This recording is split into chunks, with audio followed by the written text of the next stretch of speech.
श्री गोपाळ कृष्ण भगवान की जय। लीळा नंबर 85।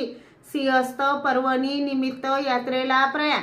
सिंहस्थ पर्व आले, सर्व लोक सिंहस्थ पर्व निमित्त त्र्यंबकेश्वराला निघाले। बोने बायांनी सर्वज्ञांना विनंती केली, बा मोन्यदेवा, सर्व लोक सिंहस्थ पर्व निमित्त त्र्यंबकेश्वराला यात्रेसाठी निघाले, तरी आपणही चला जाऊया। सर्वज्ञांनी विनंती स्वीकारली। त्यांनी सर्वज्ञांसाठी चांभारांकडून प्रार्थने घेतली, नेसण्यासाठी वस्त्र व अंगी घेतली, याशिवाय कणिक तांदूळ भरपूर घेत होत्या।